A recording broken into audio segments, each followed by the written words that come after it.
everyone for coming today. I'm Lori Sosa, and my company is EcoTrade Global. I also own Southern Barter Club, and we're proud to sponsor the Wisdom for Wellness series. And this is one of a four-part series that Christina Coleman, Organic Enthusiast, is our presenter, and she's a wealth of knowledge. So after today, please reach out to her.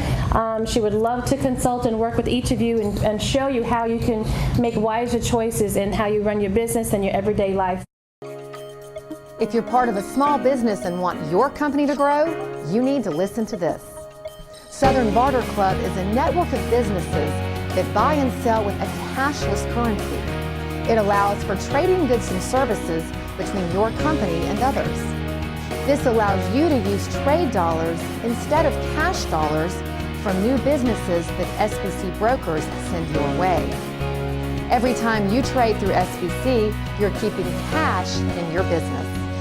So start realizing the power of barter and use your SBC trade account for advertising, printing, health and dental services, dining, salons and spas, hotels, and more. Save your cash and trade for it with Southern Barter Club. Visit southernbarterclub.com or call 678-546-0900.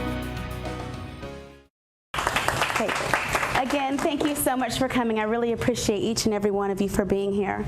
So my company name is Regal Organic Synergy, and we are wellness consultants, and our primary passion is education on eliminating, or at the bare minimum, reducing toxic chemicals exposure on a daily basis. We are also, our marketing sponsor is H3O Eco Magazine. Okay, so I'd like to start my exercise with this. I'd like everybody to take a deep breath in. Sorry. All right, and that's for us to really realize that we are connected to nature and to understand that we have that breath because of the trees. And when we do that, we can realize that we are connected to nature, and that might help us to make better decisions when on our daily products that we may be using, products and foods in connection to toxic chemicals are not only exposing us to it, but also our environment. So here is the reason why I am so passionate. This is our daughter, Catherine Coleman, and she truly is our miracle baby.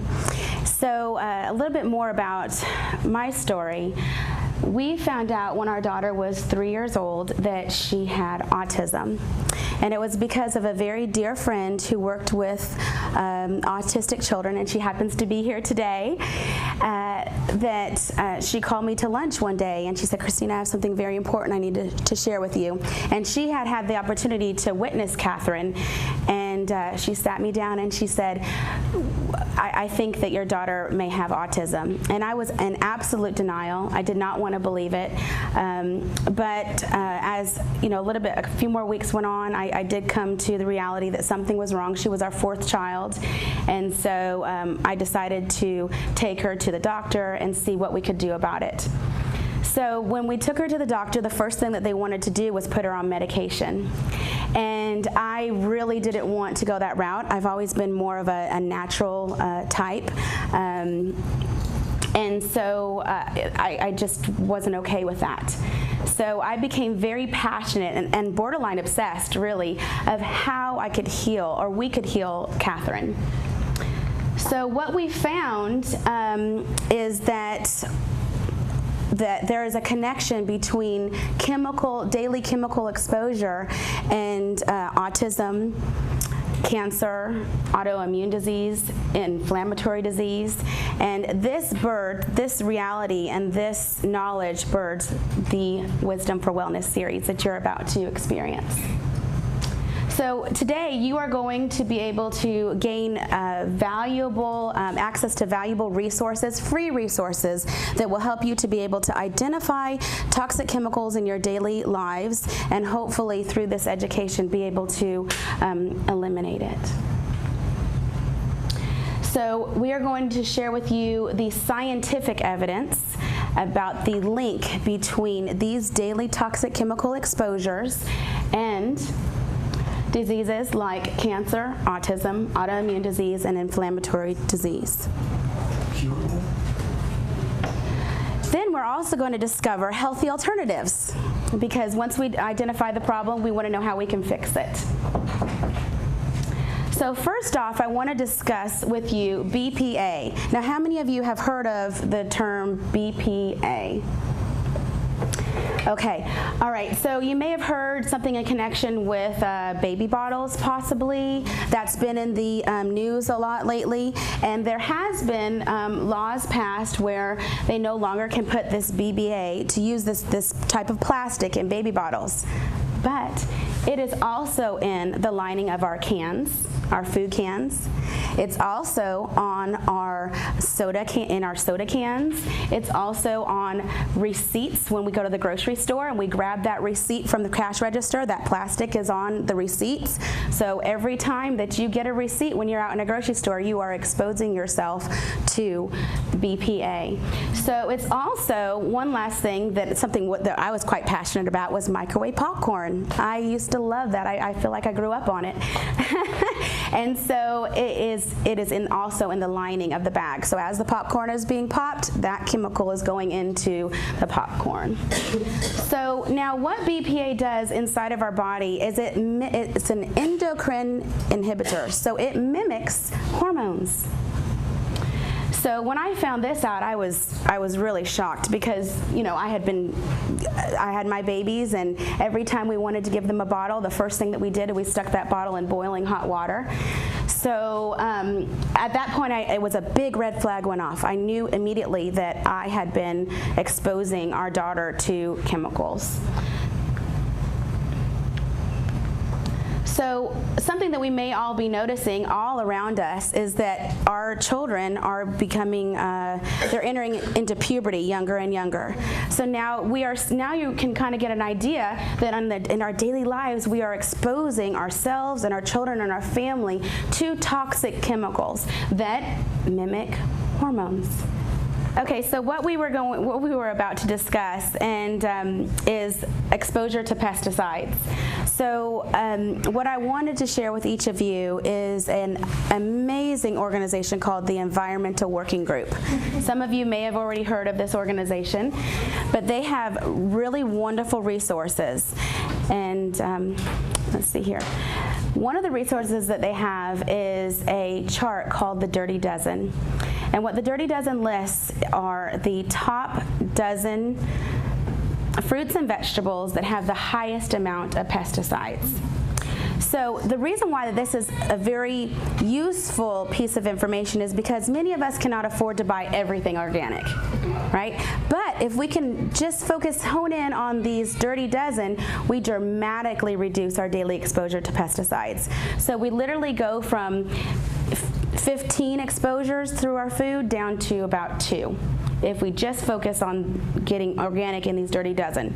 So the Dirty Dozen include apples, celery, grapes, cucumbers, peaches, cherry tomatoes, spinach, strawberries, summer squash, collard greens, kale, sweet peppers, potatoes, and hot peppers. So if you just focus on getting those items in organic, you're well on your way to dramatically reducing your daily pesticide exposure. So now we have our Clean 15. So this also is through the Environmental Working Group. So I encourage you to go to the Environmental Working Group, check out the Dirty Dozen and the Clean 15, and you'll be well on your way to dramatically reducing your exposure to pesticides. So the Clean 15 include your asparagus, cabbage, eggplant, mangoes, papayas, avocados, cantaloupe, grapefruit, mushrooms, pineapple, sweet potatoes, sweet corn, kiwi, onions, and sweet peas. So those items, if they are a staple in your home, you don't really need to worry about getting those items in organic. So next I want to discuss GMOs, genetically modified organisms. How many of you have heard of GMOs? It's been in the news a lot lately, and but really I would like to just touch on this so that we can really get an understanding of what this means. GMO is literally when they take two genes and mash them together to make something new. So it is not of a godly nature, it is purely science, and majority of the food that is on our market today has a genetically modified ingredient in it. So, and this has all happened under our noses in the past, 15 years or so. So, what are the genetically modified foods? Soy, cotton, canola, sugar beets, corn, Hawaiian papaya, zucchini, and yellow squash. Now, you may have noticed in the last clip that I mentioned that corn is something that's on a clean 15 list, right? So there are two different types of corn. There's corn that is genetically modified, that is mass produced, and it comes under many names. You've got your high fructose corn syrup and about 100 other names that are just under, that are genetically modified for corn. So,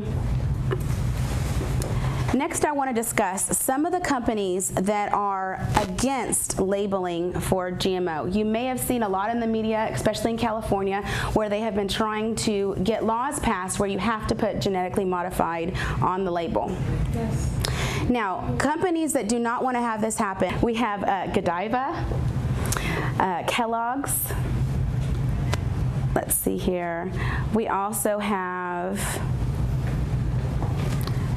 Morton Salt, Sara Lee, Ocean Spray, McCormick, Bumblebee, Hormel, and Del Monte, and the list goes. It's quite a long list of companies that are just not would rather have these genetically modified ingredients within them.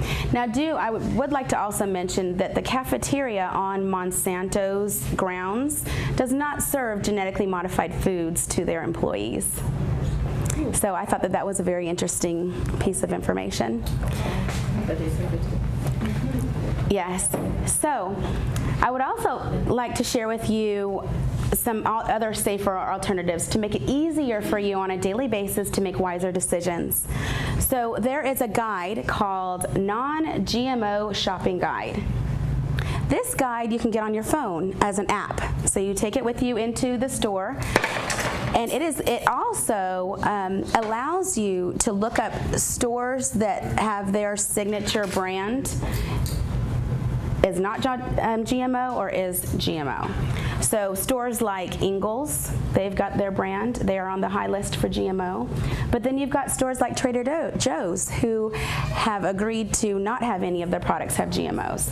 So using this non-GMO shopping guide will propel you to reduce your daily exposure to GMOs. You also want to look for a seal called the Non-GMO Project. There's many products now that actually have that label on the front. So it just takes a little bit more effort when you're in the grocery store, when you're making your daily purchases, to become knowledgeable so that you can make conscious decisions. So I want to say thank you for everybody for coming out, and please contact me. I would love to share more with you. We've only just scratched the surface, and my goal is to make it a lot easier for you on a daily basis to reduce those daily toxic chemical exposures so that we can reduce our risk for illness and live longer, healthier lives.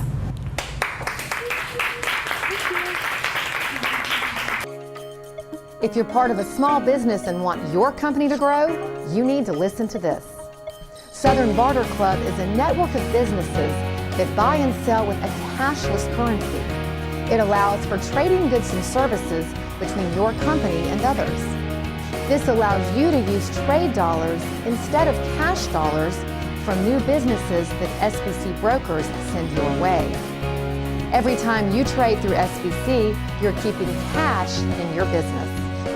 To start realizing the power of barter and use your SBC trade account for advertising, printing, health and dental services, dining, salons and spas, hotels, and more. Save your cash and trade for it with Southern Barter Club. Visit southernbarterclub.com or call 678-546-0900. All right, do we have refer to that list as the dirty 10 and the clean 10? Yeah, the dirty dozen. Dirty dozen. Yes. What's on and the clean? The dirty dozen. And the Environmental Working Group offers these little cute tags that we can, pop in our purse, and I will pass this around, and it has the dirty dozen on one side and the clean 15 on the other, so it makes it a lot easier.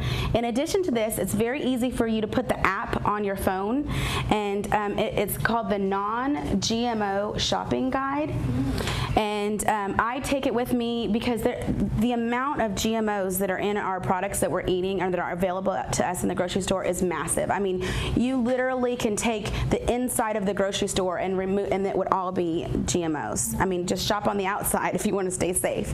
So, because this corn, the canola, the soy, it's in just about everything, and it's hidden in under other names. So, many, many times you're not going to see corn. You're not going to see soy. It'll be some other name. So I will pass this around so everybody can see this. So to answer your question, yeah, the Dirty Dozen is on the Environmental Working Group website, ewg.org. Yes. Can you tell us a little bit about, I heard that you're now offering a service where you'll go to people's homes and audit their home. Tell us a little bit about that. Okay, so our firm, Regal Organic Synergy, we have put together audits in the different areas because, again, the toxic chemicals that we're exposed to are on a wide basis. The average individual exposes themselves to 126 chemicals a day. So multiply that by a week, think about it. Multiply that by a month, a year. You are into the tens of thousands of chemicals every year that we are exposing ourselves to. So what this is called is the body burden. Many children now are being born with hundreds of chemicals in their bodies. And so what we have done is we've put together audits through our skincare, our home environment, our food, and then our gardening. So we will come in and we will just make it very easy for you because it is a process to get rid of and then to reintroduce safer alternatives. So I'd be happy to help any of you, and it's a pleasure for me. Do you have any programs for educating children at this point? Yes, I currently teach sustainability for K through 12, and what we do is we incorporate an organic garden, and our next Wisdom for Wellness will be on gardening. I'm very passionate about that. Thank you for asking that. So yes, we really enjoy working with the children, again, incorporating the garden into the curriculum, into writing, math, social studies, and science, and these kids just light up when they plant something, see it grow, and have the opportunity to eat it. And many of them don't even eat salads at home, but they will eat it if they grow it. And they make the connection between it being pesticide-free, and the little kids run up to me, I told my mom and dad about pesticides and that was a high pesticide item, and we don't want to buy that. And that's so touching to know that these kids, because they are our future. And so if they're making better decisions, they really have a good chance of infiltrating the whole house. In addition to that, another thing that I touch on is pollinators, and many kids are afraid of bees. As soon as they see them, they just want to swat them. So we really spend a lot of time on educating the children on the importance of bees in relation to our food, because they are our pollinators, and without them, we don't have food. So it's really exciting to see the children be more tolerant. So, yeah. Yes. Now, you were talking about some of the toxins that are obviously in food. Yes. Yes. I know I wasn't aware of some of the things because I just had the bag of popcorn last night. Now, as part of your service, will you be able to recommend ways of not only cleaning out these products from your home, but like detoxing or? Yes, we do. We do touch on all. Yes. All these toxins. Yes.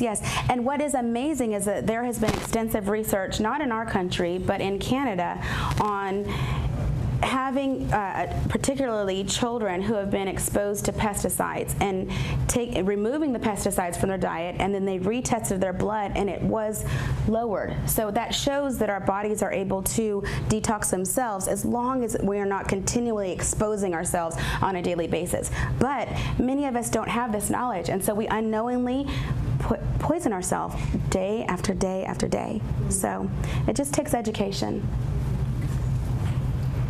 Now, do you think a lot of these toxins help with sensitivities? Because, you know, I know a lot of... Well, there are, yes, there are, and I did want to mention something that was mentioned in the video, is that there are two types of genetically modified foods. One is a Roundup Ready, and what that means is that Roundup can be sprayed on the crops, and the crops will not suffer, just the weeds will die.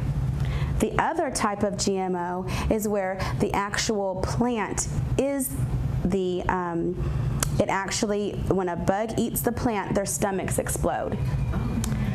So, one common thing in autism particularly is irritable bowel syndrome, and many of us, many people are suffering from a lot of digestive problems, irritable bowel syndrome, diarrhea, I'm sorry to say that when you guys are eating, but upset stomach, and they have done studies where they open up the insides of animals that are consuming these GMOs, and literally the lining of their intestines is thinned out. You can distinctly tell the difference between an animal that is fed GMOs and an animal that is fed non-GMO. So again, we are animals, and so if it could happen to the foods that we're eating, it also can happen to us. Yeah, so this is not meant to scare you. It's just meant to give you some knowledge, and so moving forward, we can make better decisions. And the other thing that I'm very passionate about is us coming together to make a difference, because we are very powerful as a people. And just like when we found out that cigarettes were toxic, what did we do? We came together and we demanded that we were not being exposed to cigarette smoke. So it's the same thing with chemicals. We just come together and we demand that we do not want these chemicals in our foods. Yes. I know last year, or a couple years ago, my son was diagnosed with severe allergies. Yes. So we thought it was food, and we knew it was environmental, but his food test, his environmental was so high that he had a false positive for the food. Yes. So I've had to do a lot of this already with all of the things that were on his list. Yes. And I remember standing in the grocery aisle crying. Right. Because, you know, you become an avid label reader, the ingredients reader on the back. Yes. And everything that I read, even on the back, he was allergic to. So I had to alter my cooking. Yes. Some things we could add back in, some things we still haven't been able to. But I like what you're teaching because it just allows me to be better for my children. I've got a 12-year-old daughter. I've noticed her hormones are much more than what I was when I was her age. You know, I was skinny and flat-chested, and she's not. Yes. You know, and so, but I have, like you said about the popcorn, I've eliminated microwave popcorn out of my home altogether. Yes. Where we cook it on the stove, or we have a popper, Yes. you know, just like an It's not old-fashioned. plastic? No. Okay. You know, an old-fashioned plug-in popper Yes. where, and I like it better. I can tell the difference between eating the microwave popcorn versus Definitely. not, because of all of the chemicals that you can taste the difference. And the last time I had a microwave bag of popcorn, I got sick. I bet. I can just imagine, because think about it. The corn inside of it most likely is GMO, and then you're cooking it in plastic. And then the butter is not really butter. Right. It's some other chemical. Right. So yeah, it's just this toxic soup. Now, one thing that we have learned is that you can microwave popcorn in a regular brown paper bag. And with olive oil. Yeah. yes. Or we use coconut oil. Have you ever tried that? Yes, I have. Delicious. Yes. And Trader Joe's sells a great organic coconut oil. So yeah, thank you for mentioning that. So one other thing that I want to mention really quickly here is that our daughter, I was concerned about giving her milk formula once we were off of the breastfeeding. And so we chose soy. soy formula, milk formula. So imagine, our children, number one, the soy is genetically modified, the foods. I'm giving it to her in a plastic bottle that I'm heating up in the boiling water, and the lining of the can has the BPA. So every time, I went through a depression, really, because it was like, whoa, I have been unknowingly poisoning my daughter, and I became very angry, actually, because I thought, I didn't give anybody the approval to poison my child. I want the best for my child. And so, but instead of, getting angry, what I chose to do was create the Wisdom for Wellness series. And so with this, with you that are in this room, I'm going to give each of you a flower so that when you leave, you will remember what you learned here and hopefully pass it along to somebody else. And when you pass this information along, please ask them to pass it along. But most importantly, sign petitions, get involved, use your voice, and use your money to make a difference.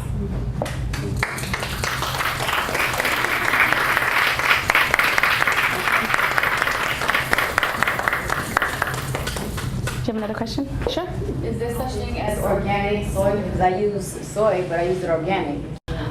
Right. Well, that's going to be very hard to find. Of course, you want to, but it's used certified. Well, what I would do, honestly, is make sure that you buy. I would buy from Trader Joe's. I trust, because they have a no GMO policy, and just make sure that it says organic.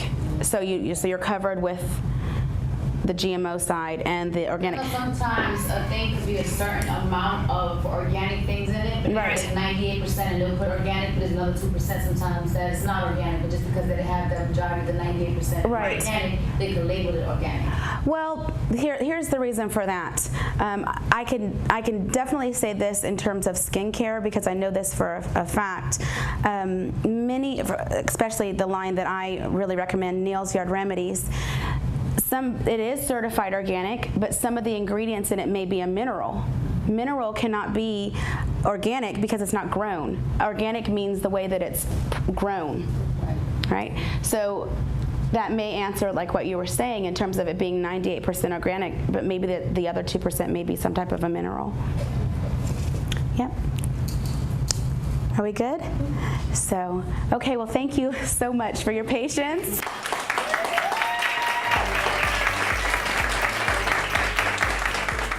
We have brought this gorgeous arrangement of roses, and we've asked each of our guests to take one with them so that they remember to share the information that they've learned today and to continue that butterfly effect, not only locally but nationally and then globally.